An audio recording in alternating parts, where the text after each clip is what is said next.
Sur scène de nouveau, Lydia Doré, docteur en sciences de l'éducation et de la formation et chercheuse associée au laboratoire CIRNEF de l'université de Caen. CIRNEF, on rappellera ce que c'est.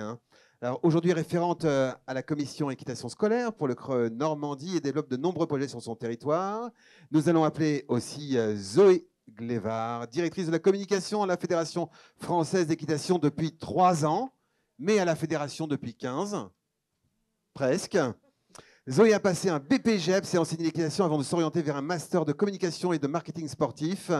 D'abord social manager à la FFE durant plus de 4 ans. Elle a ensuite pris la direction du service communication en 2021. Et c'est Lydia qui va commencer avec l'opération Poney École présentée. Alors, idée de journée type à mettre en place lors des opérations de développement et ou d'accueil des scolaires au sein de nos Poney Clubs. Lydia, c'est à toi. Eh bien, merci. Donc, je vais mettre un petit chrono parce qu'on est quand même pressé par le temps, je crois. Oui, un petit peu.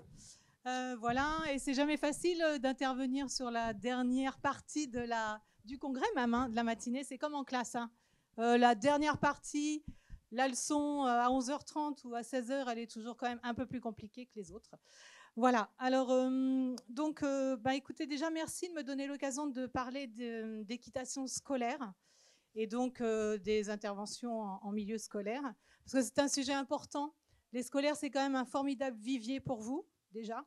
Et puis, c'est un formidable levier d'apprentissage dans différentes disciplines pour les élèves. En même temps, ce n'est pas quelque chose de simple du tout, pour la bonne raison qu'en général, les clubs ne sont pas toujours bien préparés à recevoir des scolaires, je vais le dire comme ça. Et aussi, les professeurs des écoles, à qui revient d'élaborer et de conduire le projet pédagogique quand même. Charlotte en a parlé tout à l'heure. Quand des scolaires viennent en fait au Poney Club, on doit s'appuyer sur les programmes scolaires. Le Poney Club devient l'école et devient la classe. Donc c'est quand même quelque chose de complexe. Ce que je voudrais dire du coup, peut-être un peu en préalable aussi, c'est que je vais vous donner quelques éléments, je vais essayer de vous donner quelques éclairages, quelques clés en une petite trentaine de minutes, qui s'appuient sur une formation que je fais habituellement d'1 ou 2 journées complètes. Donc autant vous dire que voilà, ça va être du condensé et que si vous allez peut-être repartir avec un peu plus de questions que de réponses. C'est pas très grave parce que c'est le cœur de la formation. C'est-à-dire que c'est quand on commence à se poser des questions qu'on commence véritablement à apprendre et à se former. Mais pour ne pas vous laisser non plus avec des questions pédago-existentielles qui vous tarauderaient toute la journée, enfin, j'y crois pas une seule seconde parce qu'entre deux, vous allez faire autre chose. Mais sachez que vous pouvez avoir mes coordonnées et que si vous avez envie d'aller plus loin sur le sujet, surtout, eh bien, vous n'hésitez pas à me solliciter. Je peux vous accompagner sur ce sujet quand même éminemment complexe. Voilà, donc ça, c'était un peu le préambule. Ça va, c'est pas trop lourd, là? Je vous ai pas plombé d'entrée? Non, c'est bon. Bon, alors on y va.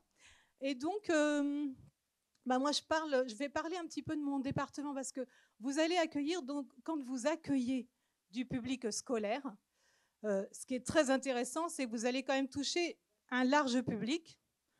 L'éducation nationale, c'est le service public. Et donc, moi, j'avais bien aimé l'idée, justement, d'ouvrir et de faire des centres un lieu public. Et quand vous accueillez des scolaires, vous allez accueillir tout public, des élèves très différents les uns des autres. Et justement, des élèves en surpoids, des élèves à besoins particuliers, spécifiques, des élèves ordinaires, des élèves qui arrivent d'éducation prioritaire peut-être, très éloignés de la culture scolaire, très éloignés de la culture scolaire, oui, pour certains, très éloignés de la culture cheval, et surtout qui n'ont pas les moyens d'aller prendre des cours d'équitation. Vous allez toucher ce public-là et ça va leur donner l'occasion d'apprendre, de découvrir le centre équestre, de découvrir les poneys, d'apprendre des choses en éducation physique et sportive et peut-être même de le continuer plus tard si y a des possibilités offertes aux familles. Et ça, c'est un autre débat, un autre sujet. Mais au moins, l'école est là pour proposer ces situations et puis ces possibilités pour les enfants. Alors, il y a des politiques publiques. Moi, je vais vous dire d'où je viens aussi, du département de la Manche. Donc, la Manche, terre de cheval par excellence. C'est quasi un sport identitaire. C'est le deuxième département en nombre d'équidés. C'est le premier département en nombre d'équitants par habitant. Et donc, le conseil départemental a mis en place un dispositif qui s'appelle Culture Cheval et qui permet aux classes, aux scolaires, d'être financés à hauteur de 80%, ce qui est quand même pas rien, pour pouvoir en fait emmener les élèves au centre équestre. Donc ça veut dire que sur le département, il y a pas mal de classes qui peuvent aller au poney. Ça représente pour le département 80 000 € par an à peu près, et ça finance environ une trentaine de classes. Et voilà, mais il suffit pas en fait, l'argent c'est très très bien, mais après il faut pouvoir concevoir, mettre en œuvre le projet, le mener. Et donc là, il y a quand même besoin d'un accompagnement, notamment des professeurs des écoles. Moi, je fais énormément Alors, j'ai quand même oublié de vous dire que oui, je suis chercheuse, docteur en sciences de l'éducation, mais j'ai été 27 ans dans une classe et j'ai formé des centaines d'enseignants. Donc voilà, j'ai encore la fibre de l'enseignant, je sais encore ce que c'est. Et du coup, j'accompagne les professeurs des écoles et les formateurs de professeurs des écoles sur la question de l'équitation scolaire, pour qu'ils ne soient pas démunis. Parce que, en fait, qu'est-ce qui se passe? Les enseignants sont en général assez contents d'emmener leurs élèves à poney, mais ils n'ont pas, on va dire, les ressources suffisantes didactiques pour mener les enseignements auprès de vous. Or, quand on voit ce qu'il faut atteindre comme objectif, on ne peut pas se passer de ce co-enseignement, de cette co-intervention. Donc, il faut outiller tout le monde. Donc, je me suis particulièrement intéressée à la question. Et puis, j'avais une demande un peu plus spécifique du centre équestre dans lequel je travaille mon cheval. Par ailleurs, je suis aussi cavalière. Et qui m'avait demandé, en fait, de rénover leur projet pédagogique et de les aider à le mener, le mettre en œuvre. Donc, l'an dernier, ce que je vais vous raconter, ça s'appuie aussi sur une expérience pragmatique. L'an dernier, j'ai suivi avec les monitrices, avec ce centre, 15 classes, de la maternelle jusqu'au CE2 l'an dernier.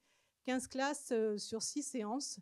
Et on a pu tester des choses, mettre en œuvre des choses. Donc, je vais pouvoir aussi vous éclairer avec, j'espère, des exemples assez concrets. Donc, on peut passer la slide suivante si tu veux. Quand en fait, finalement, les élèves viennent au Poney Club, on est bien dans une classe, on est à l'école, et l'enseignant n'est pas un client. D'accord ? Il enseigne avec vous l'équitation dans un cadre scolaire, avec des programmes scolaires.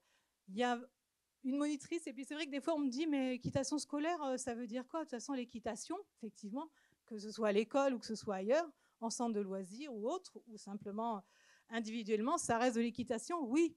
Sur l'activité physique même, le poney, c'est le poney, l'enfant, c'est l'enfant, et l'équitation, les apprentissages moteurs, cognitifs et émotionnels seront les mêmes, bien entendu. Mais il y a un changement de paradigme, un changement de fond, parce qu'on n'est pas sur une activité de loisir.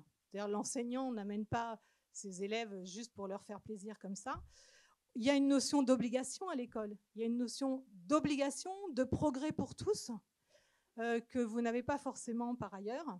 Et il y a cette notion d'obligation, elle entraîne aussi le fait que sur une classe de 24, 27, 23, ça va dépendre, vous pouvez avoir 3-4 enfants quand même qui n'avaient pas du tout envie d'aller à poney, qui n'y seraient jamais allés. C'est le rôle de l'école justement de leur faire découvrir au Poney Club, avec en plus des parents qui vont leur dire le matin, alors attention, la maîtresse t'emmène à poney, mais c'est quand même dangereux, tu peux tomber.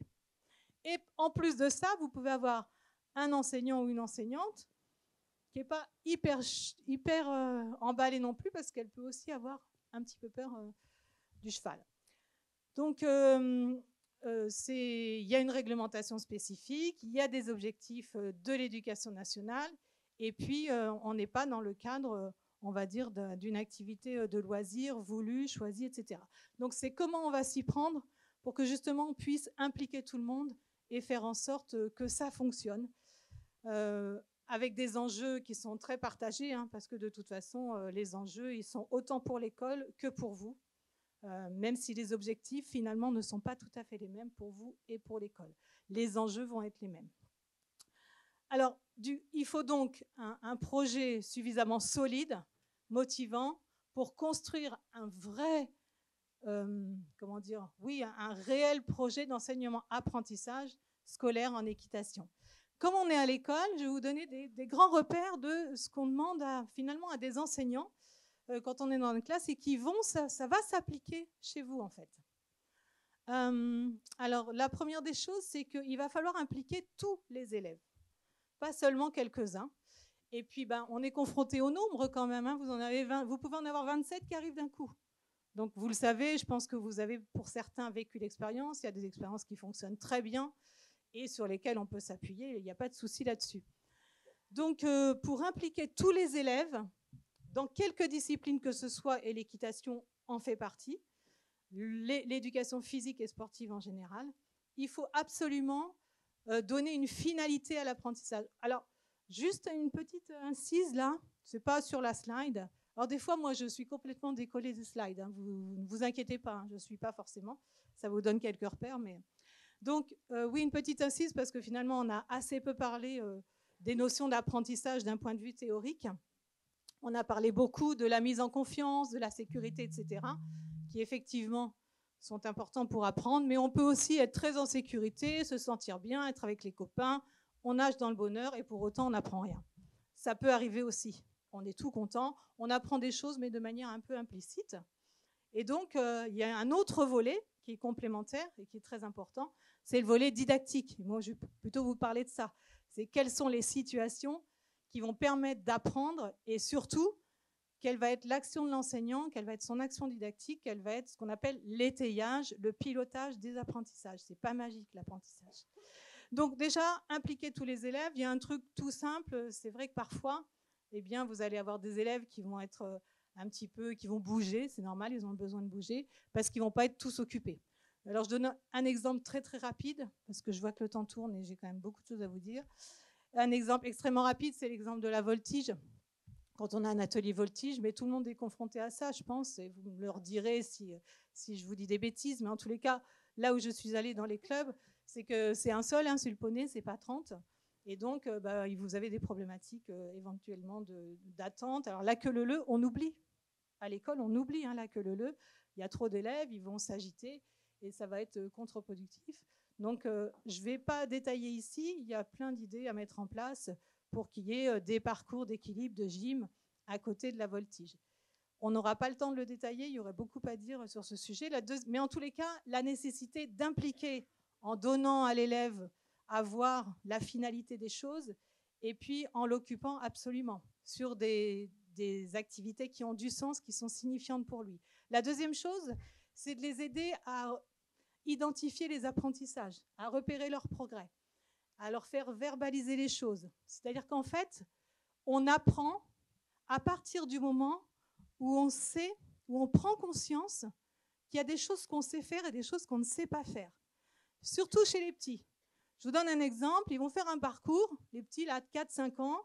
Voilà, donc un parcours que je vais vous montrer tout à l'heure. Et on leur demande, alors, est-ce que tu as tout réussi? Et 99%, ils vous disent, oui, j'ai tout réussi. Alors que vous avez très bien vu. Hein. On va passer dans le slalom, etc. Pourquoi? Parce que, en fait, soit ils ont conscience et ils n'ont pas envie de le dire, parce qu'ils ont envie de dire qu'ils ont réussi. Ça fait quand même, depuis qu'ils sont nés, qu'on leur dit oh, « c'est super mon chéri ce que tu as fait et c'est très très bien ». Et c'est bien, parce que c'est valorisant. Mais en même temps, ça n'aide pas toujours à identifier ces difficultés. Donc, il faut des temps où l'enfant puisse identifier ce qu'il sait faire, ce qu'il ne sait pas faire. Parce que c'est à partir de la prise de conscience de ce qu'on ne sait pas faire qu'on va pouvoir apprendre. Sinon, on va être bloqué pour l'apprentissage.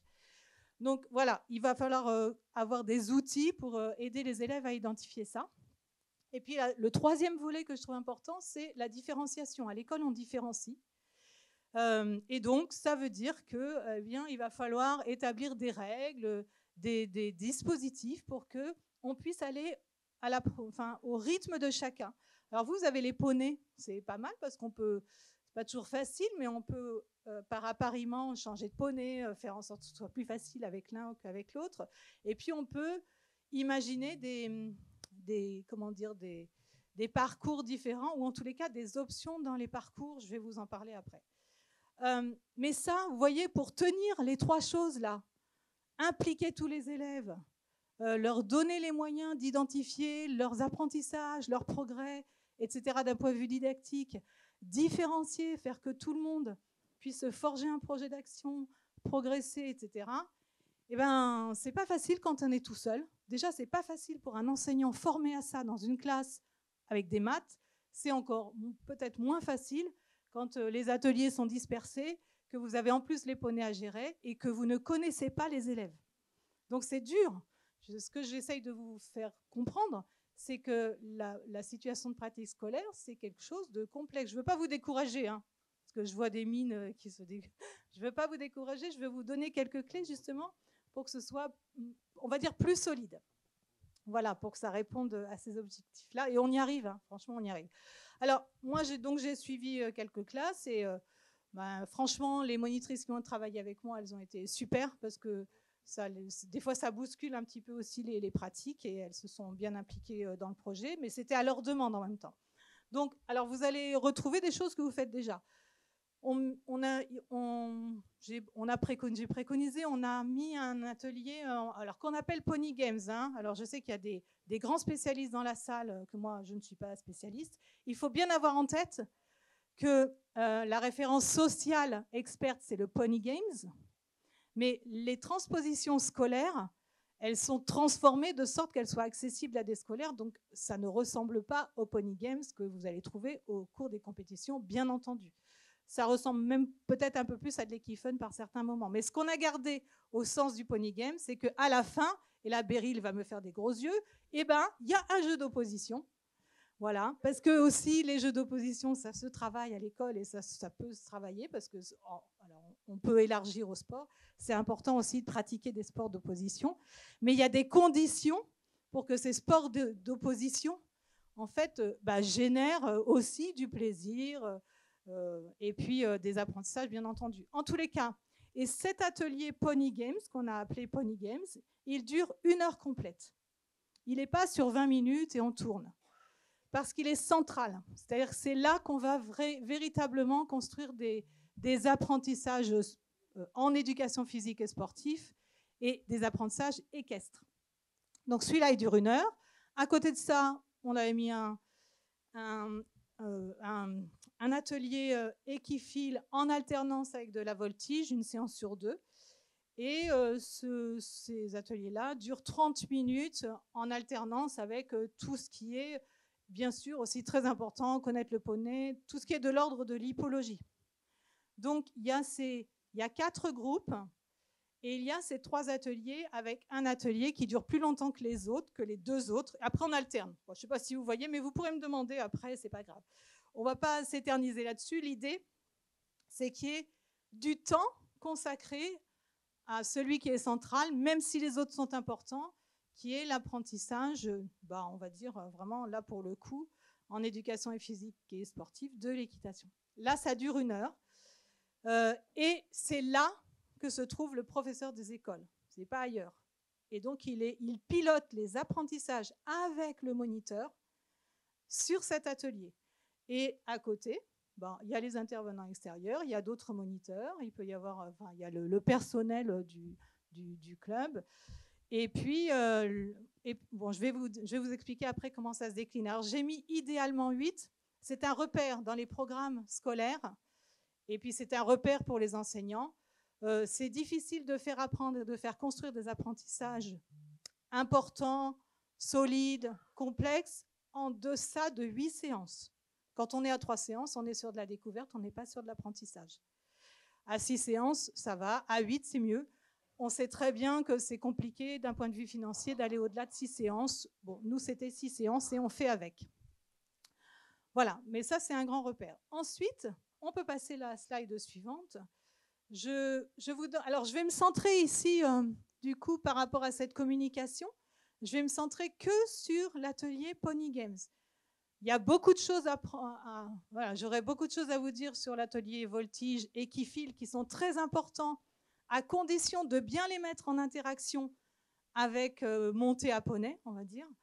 Et le travail à pied est très, très important. Et puis, l'atelier, évidemment, hippologie, qui apporte de nombreux éléments d'apprentissage en sciences notamment pour les élèves, et notamment, on en parlait tout à l'heure, sur le vivant et puis la mort faisant partie finalement du cycle de la vie.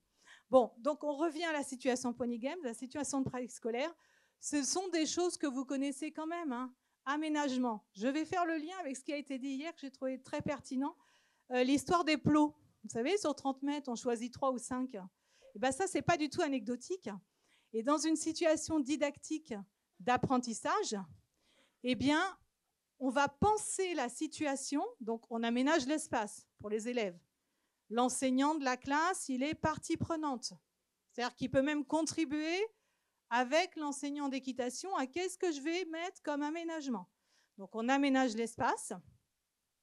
Donc là, on avait choisi, mais quelque chose de très classique, on part, il y a un slalom, on fait la tasse, voilà, je vous le fais vite, on s'arrête 3 secondes dans la maison avec son poney, 1, 2, 3, je repars, j'ai une zone d'accélération, il y a marqué autoroute et j'y vais. Ce qui est important, on a fait le choix, et ça, les monitrices étaient un peu, elles n'étaient pas encore habituées à ça, c'est que dès le départ, cette situation, elle est proposée à l'élève. On ne passe pas par des petits exercices avant. Elle est proposée à l'élève. Pourquoi ?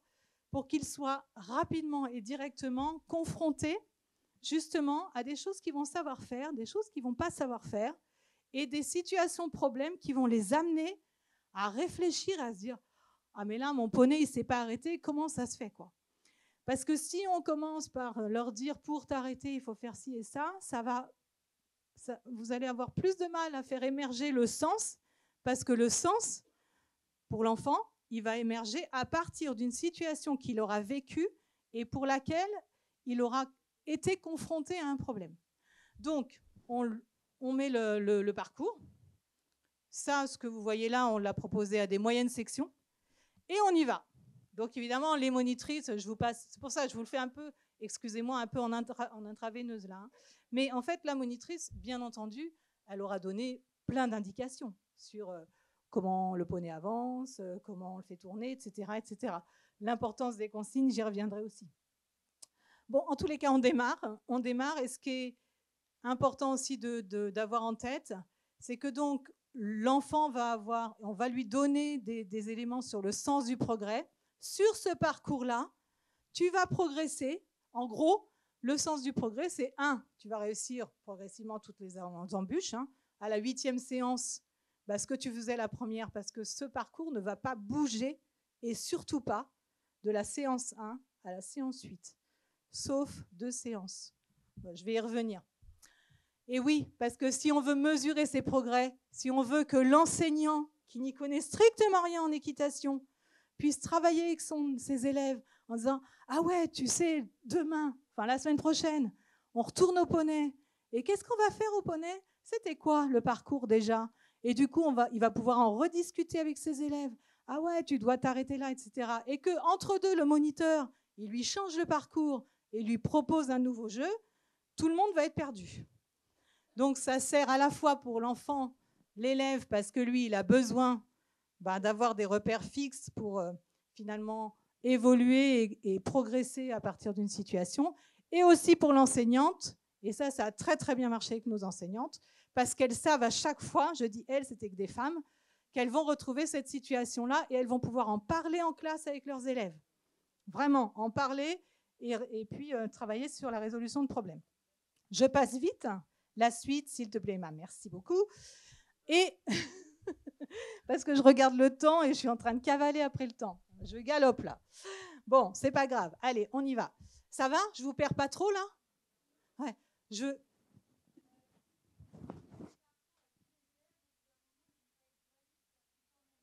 J'y viens. Ouais, très bonne question.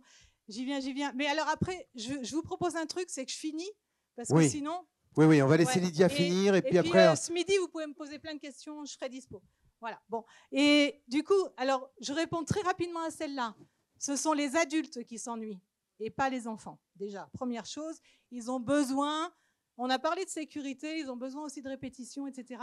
Et surtout, il y a une chose, c'est qu'ils ne vont pas s'ennuyer si le pilotage des apprentissages est robuste. C'est-à-dire si on va l'engager vers un progrès. Parce que la première fois qu'on leur propose le parcours, vous imaginez bien qu'il y a des élèves, ils ne savent pas faire du tout, quoi. Le poney, il va, il vient, voilà, comme ça. Ou alors, ils ont un peu de chance parce que le poney, il connaît déjà un peu le parcours. Et donc, le poney, il fait ça. Puis après, la maison, il ne s'arrête pas trop. Enfin, vous voyez, je ne vous fais pas de dessin. Vous voyez exactement comment ça peut se passer. Et donc, ils ne vont pas s'ennuyer parce qu'ils vont se forger un projet d'action. La prochaine fois que je reviens, je vais avoir tel défi. Et je vais essayer de mettre en œuvre, enfin, de le faire, quoi. Bon, ça, c'est une première chose. Déjà, la situation ne bouge pas. La deuxième chose, c'est qu'on a, on a proposé le rôle d'assistant moniteur, l'enfant assistant moniteur. Pourquoi? Parce que déjà, c'est quand même plus pratique quand on en a 12 dans le manège, qu'il y en ait 6 qui ne montent pas à poney.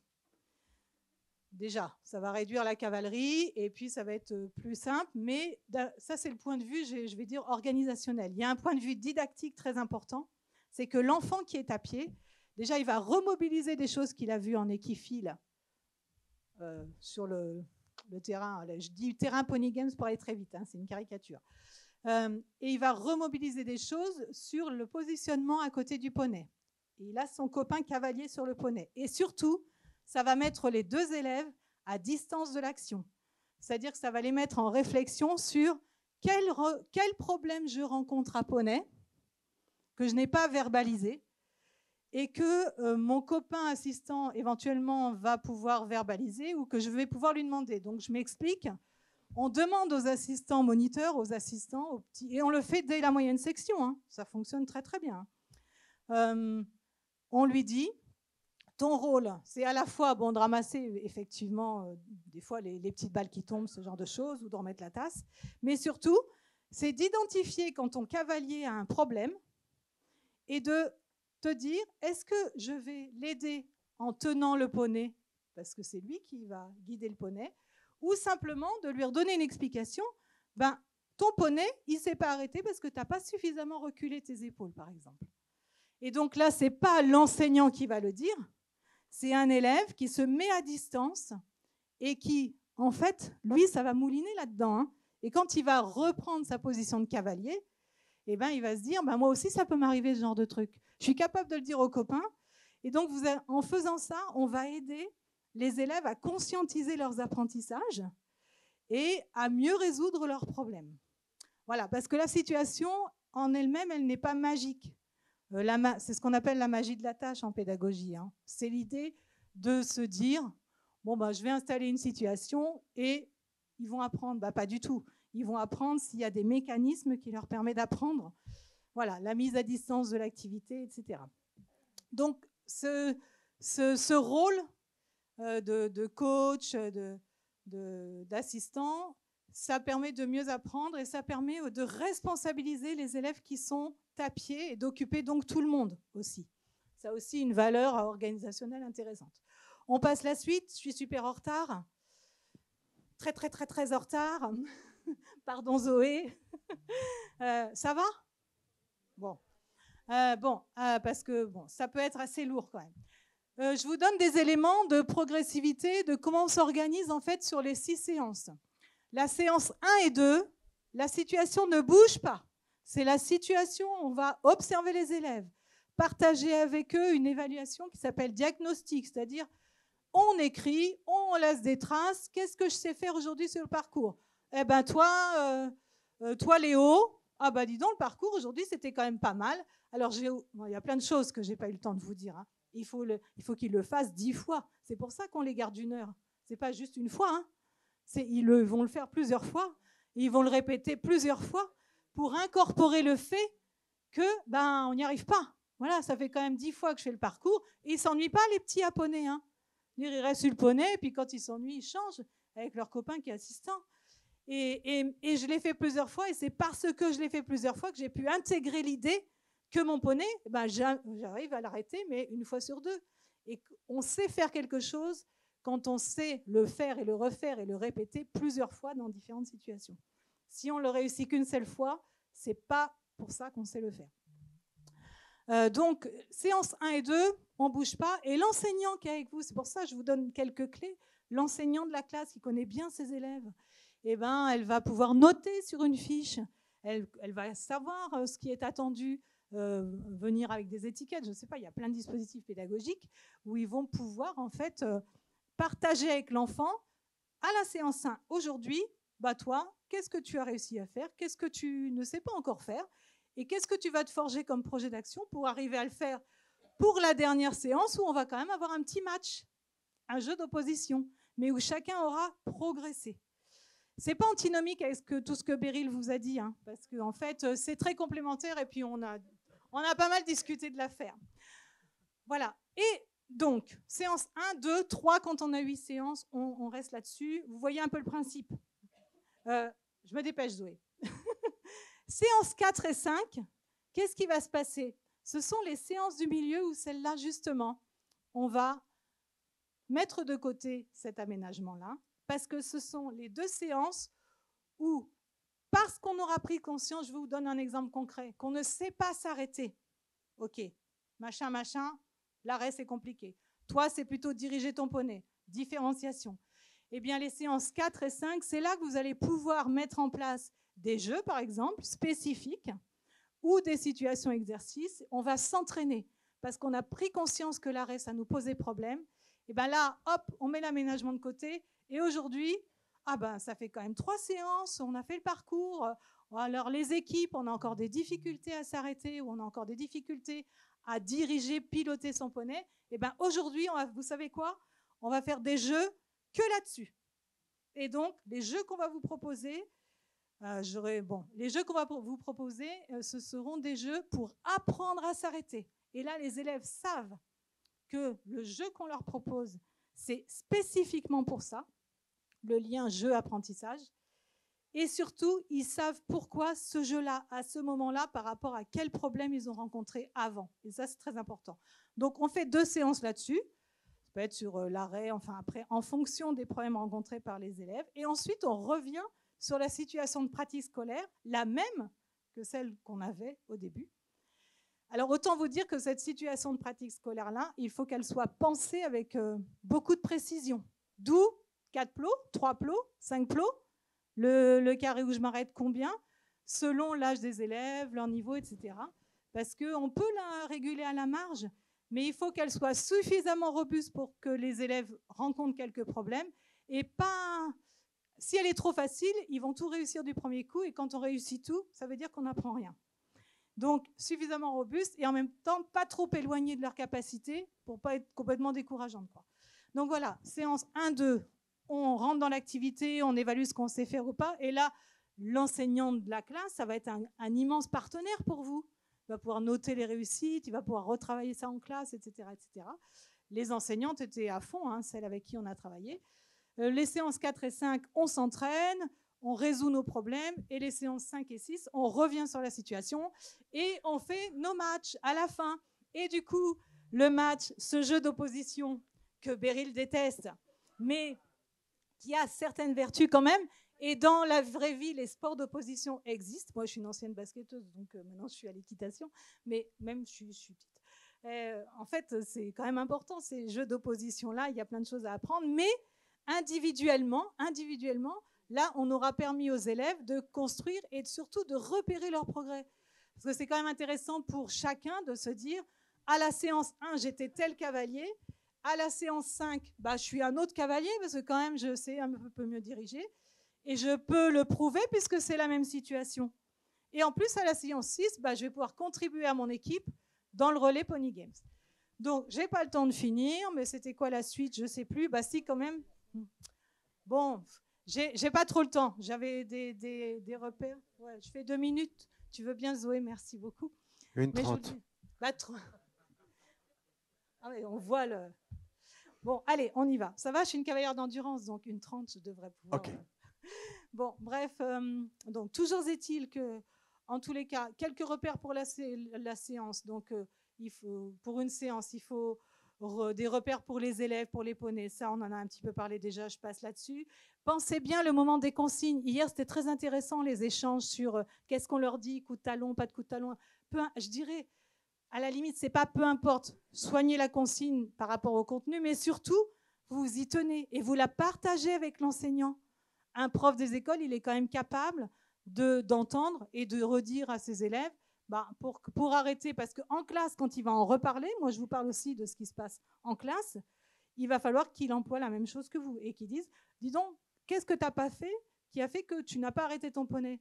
Si vous dites qu'il faut reculer les épaules, l'enseignant de la classe, dans la classe, quand il n'est plus dans le manège, il va dire à ses élèves, tu n'as pas suffisamment reculé les épaules. Donc on est d'accord là-dessus et on emploie le même vocabulaire.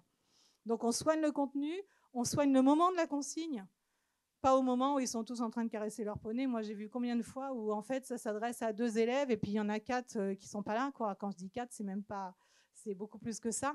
Et donc c'est compliqué. On peut faire des arrêts sur image un peu, hein. On se pose, on discute et puis on y revient, voilà. Et puis, dernière slide, parce que là, allez, je vais de plus en plus vite, parce que là, il y a 45 secondes de passé, et je vois que Axel... et donc, pour conclure, en fait, l'équitation scolaire, c'est une véritable affaire de co-enseignement. Il faut que vous l'ayez en tête. C'est pas simple, hein. C'est pas simple pour les profs des écoles, c'est pas simple pour vous. Bon, et donc, il faut de l'accompagnement, ça c'est sûr. Il y a des résistances, hein. Les profs des écoles, ils disent, moi, j'y connais rien, donc je fais confiance au moniteur. Mais ça se comprend tout à fait. Donc, mais il y a moyen de faire mieux. Il y a moyen de faire mieux, c'est ça. Moi, j'en suis absolument convaincue. Il faut faire culture commune. Les fiches poney école, on peut les partager avec les profs des écoles. Les profs des écoles peuvent partager leurs outils. Il faut absolument créer une culture commune entre vous. Il faut se voir avant. Bon. Et puis, voilà, partager les outils pédagogiques, faire culture commune, mieux se connaître. Et bien évidemment, quand c'est possible, des temps de formation, d'information commune. Cette année, dans le département, moi, je vais conduire une formation que je vais assurer sur une journée où il y aura en même temps les moniteurs d'équitation, monitrices, enseignants d'équitation et les profs des écoles, que je vais garder une journée.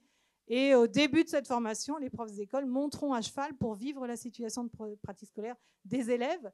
Et ensuite, on parlera didactique tous ensemble, pour ces projets-là. Voilà, j'ai été très, très, très, très vite, donc n'hésitez pas à me solliciter. Oui, applaudissez fort, Lydia.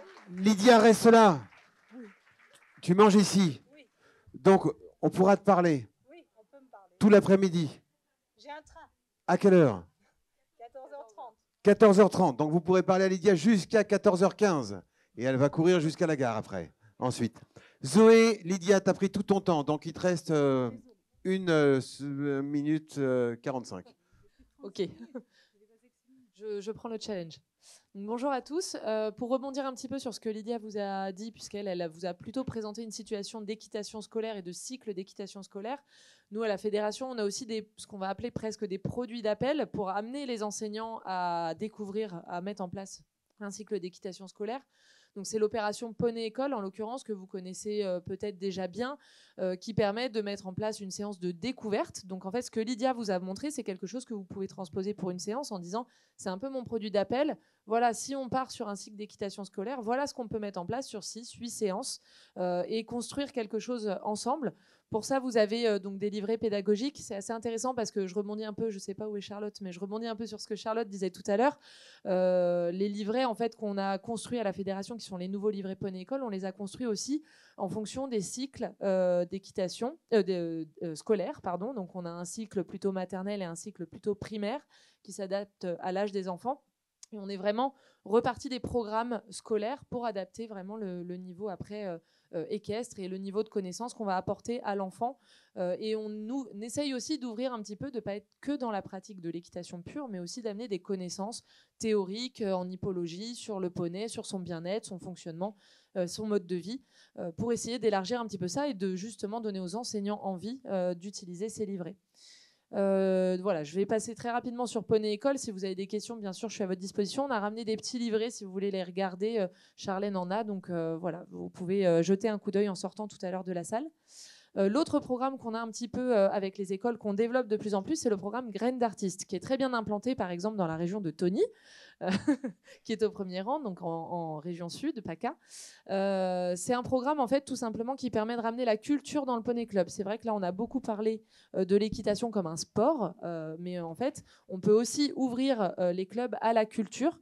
Donc, l'intérêt de Graines d'artistes, en fait, c'est pas forcément de mettre les enfants à poney, mais c'est de construire un projet avec une mairie et une école, un projet artistique où les enfants, en fait, viennent au centre équestre, sont au contact des enfants qui montent à poney, Mais c'est beaucoup plus facile à mettre en place parce que l'intérêt, c'est les enfants des écoles vont mettre en place des décors, ils vont pouvoir interagir dans le spectacle scolaire en faisant un spectacle de théâtre, en montant une petite chorale, en faisant de la musique, des choses comme ça. Et en fait, vous les intégrez dans un projet équestre sans amener forcément la difficulté de les mettre à poney, ce qui peut être un peu plus complexe. Ça, c'est vraiment un projet qu'on a envie de développer à la fédération pour aussi avoir ce volet culturel qui rentre un petit peu dans le scope au niveau des centres équestres. En dehors du scolaire, il se passe aussi d'autres choses. Je vais faire un rapide point sur des outils qui sont mis en place par la fédération pour vous aider à recruter, notamment sur les publics les plus jeunes, puisqu'on l'a dit, aujourd'hui, on n'en a pas parlé, mais il faut savoir qu'en termes de démographie, aujourd'hui, on est encore dans des années où les 10-12 ans sont nombreux. Mais en fait, la baisse de la natalité, elle a commencé il y a une dizaine d'années. Donc là, on va commencer à avoir de moins en moins d'enfants. Et je ne parle pas de pratiquants d'équitation, mais de moins en moins d'enfants en bas âge. Donc il va falloir qu'on trouve aussi des idées pour les attirer. Il va falloir qu'on se renouvelle. C'est aussi notre travail à nous, à la fédération, et ça va faire certainement partie des missions qu'on va avoir dans les prochains mois et années. Mais il va falloir qu'on se renouvelle, qu'on trouve des nouveaux produits pour rester attractif face à l'offre de loisirs qui se développe et face à une demande et en tout cas une population qui est en baisse en France. Donc la Fédé, l'idée, c'est vraiment d'essayer de vous offrir un panel d'outils que vous pouvez utiliser. Vous pouvez piocher dedans ce qui vous intéresse, qui correspond à vos besoins.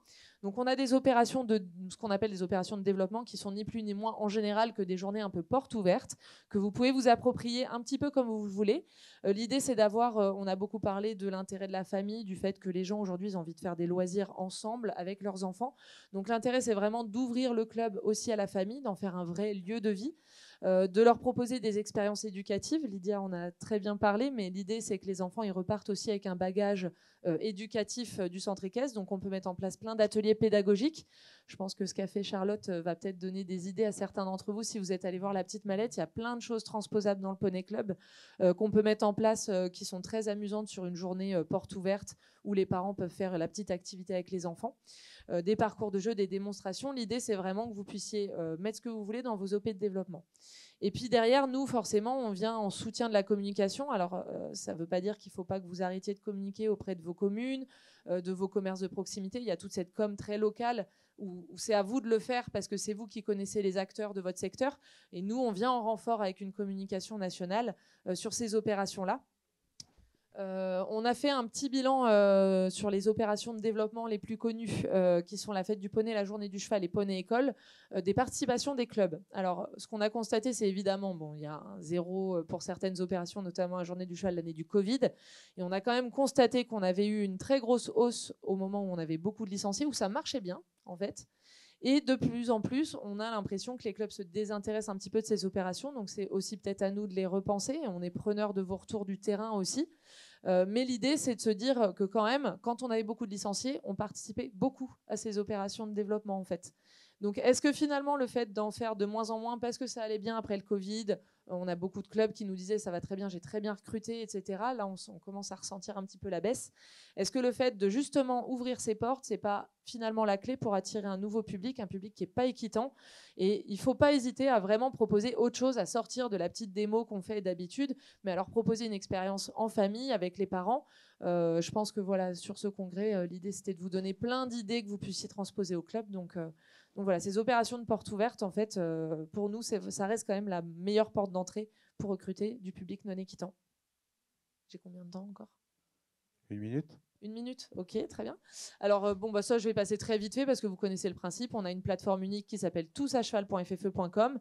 Nous, sur toutes nos campagnes où on fait de la campagne de communication sur les OP de développement, on renvoie là-dessus. Toutes les opérations sont dessus, donc c'est vraiment une porte d'entrée avec une carte où ils peuvent très facilement retrouver les clubs de la région qui participent. Vous pouvez vous y mettre votre programme. Donc voilà, l'inscription et tout ce qui est inscription et consultation se passe sur la plateforme tousacheval.ffe.com. Et puis je voulais faire un petit mot pour terminer rapidement sur la campagne qu'on a lancée à la rentrée, qui n'est pas forcément qu'une campagne de rentrée en fait. On a travaillé avec une agence pour repenser un petit peu la communication de la Fédé et on a sorti ce slogan qui s'appelle « Partageons nos victoires ». Vous avez dû voir passer les petits spots sur les réseaux sociaux ou à la télé à la rentrée. L'idée, c'était vraiment de repositionner le club comme un lieu de vie, de montrer qu'il se passe plein de choses, de répondre aussi aux besoins qu'ont les enfants et les parents, puisque c'est quand même eux qui restent prescripteurs de la pratique, pour leur montrer qu'en fait, le centre équestre aujourd'hui répond à leurs envies, à leurs besoins, et ils peuvent y trouver vraiment quelque chose qui leur plaît. Tu peux passer, Emma, s'il te plaît. Donc, je vous ai mis une petite vidéo pour que vous voyez ce que c'était. Moi, avant, je ne savais pas que j'avais des super pouvoirs. Des pouvoirs qui viennent de toi. Je ne savais pas que je pouvais m'occuper de toi. Ensemble, on est des super-héros. Partageons nos victoires. Donc, comme vous pouvez voir, on s'est vraiment axé sur le Shetland, sur ce film. L'idée, c'était d'avoir des enfants qui transmettent des émotions, de montrer, d'aller chercher un petit peu le public. Et en fait, derrière ce petit film, l'idée, c'est vraiment rejoindre le club dont tu es le héros. On voulait en fait que les cavaliers se sentent fiers aussi de partager ces films. Et l'idée, c'était de se dire que il n'y a pas de petite fierté en fait au Poney Club. On peut être fier d'avoir curé les pieds de son poney pour la première fois, c'est une victoire. C'est une victoire d'avoir fait son premier tour au trot enlevé. C'est une victoire d'avoir fait son premier galop ou d'avoir fait sa première compétition avec son équipe. Donc l'idée, voilà, c'était vraiment de montrer qu'il y a plein de petites victoires au Poney Club, que c'est hyper positif pour les enfants. Et donc ça répond d'ailleurs aux motivations des enfants, puisque les enfants aujourd'hui, on en a un petit peu parlé, mais quand on s'intéresse aux enfants en dessous de 8 ans, leur principale motivation, c'est d'aller faire une activité avec des copains et de gagner, d'avoir la notion de jeu ludique, gagner. Moi, j'aime quand je mets des buts, des choses comme ça. Donc pour les enfants, en fait, vraiment cette notion de jeu, de victoire, d'accomplissement, nous on va mettre ce mot-là, mais eux, c'est presque trop compliqué comme mot, c'est vraiment important. Et donc nous, dans ces spots-là et dans toute la campagne qu'on a déclinée, l'idée c'était de montrer cette notion de collectif. Voilà, on se fait des copains au Poney Club. Et on s'amuse au Poney Club en apprenant des choses, en remplissant des objectifs, en atteignant son but. Et l'autre objectif, c'était évidemment de rassurer les parents, puisque les parents, ils ont peur aujourd'hui de la chute, donc de leur montrer aussi que la chute, c'est pas forcément grave, ça vous pouvez le faire en leur parlant aux parents. Comme Alexandra le disait tout à l'heure, c'est important de faire de la pédagogie aussi avec les parents, donc leur montrer que voilà, tomber dans la vie, ça arrive à tout le monde, on se relève, on apprend, on remonte, c'est pas grave. Et d'avoir une activité qui est bonne pour l'épanouissement de l'enfant, tant physique que mental.